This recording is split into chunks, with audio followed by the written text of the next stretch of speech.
Time for a public reveal. I've never shown this matrix outside of my high-ticket clients and the international workshops I go and teach. But this matrix here is how I help companies to hone in on what exactly they should be using AI for. It's a super simple matrix. I've borrowed the idea from the BCG matrix, but it's a powerful tool that can allow you to work out in your business, in your life, what you should be using AI for and what you shouldn't touch with AI.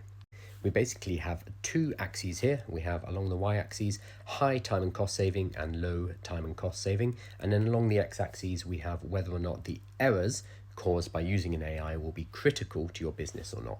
First, let's start with a nice easy one. If an error is going to be critical to your business and it's going to harm your business in a material way, and automating this task is not going to save you much time or money, then do not touch it with AI. It's not worth the time, it's not worth the resources invested here. What about if it's a high time and cost saving task, but an error is going to be critical?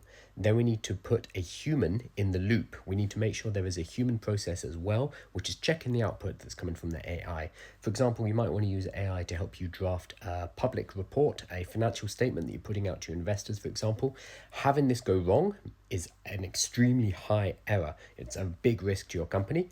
But by using AI, you can save a lot of time, you can save a lot of money in the preparation of this report. So as long as you add a human as part of the check-in process, as part of the drafting process, you should be okay. Let's move over to the more exciting errors non-critical components here.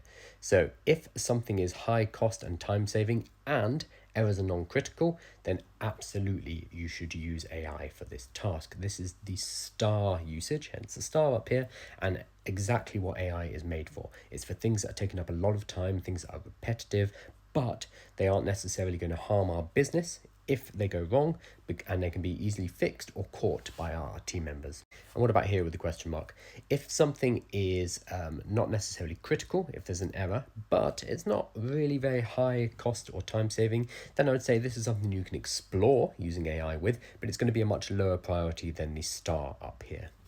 So when I sit down with clients or when I teach at workshops, what I ask teams to do is to sit down and audit all of the different tasks that they're doing on a daily basis, on a weekly basis, on a monthly basis, and then try to assign them into one of these four categories. Anything that falls into the star category, which is going to be a high time and cost saving exercise if AI is implemented and the errors are not that critical, I say absolutely these are where you should focus your initial efforts, and these are the low-hanging fruits AI is going to help you very quickly save time and money on. From there, I would say look here and see if there's any really easy wins which are non-critical, but they're not necessarily saving you as much time and money, but they're still going to help out your organization. Then I'd move up to this sector. This is where errors are going to be critical. So this is why you want to come to this after this initial phase where you're just starting to use AI, because this is a more advanced usage of AI where you are going to have to bring humans into the loop in order to monitor the outputs, in order to redraft, in order to feed stuff back into the AI. You're not trusting in the AI totally, but you are instead using humans as a sense check as well.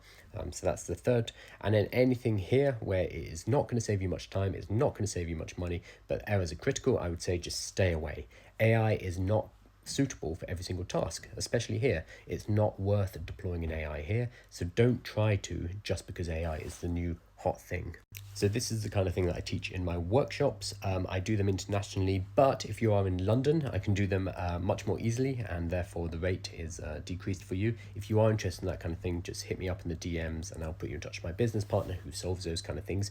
If you're not looking for workshops or education within your company, that's fine. Check out my free newsletter, which is the first link in my Linktree bio up above. And I also have some courses. I've got 8 Amazon best-selling books, which you might want to check out as well, where we talk about these kind of things, about using AI in business and in entrepreneurship.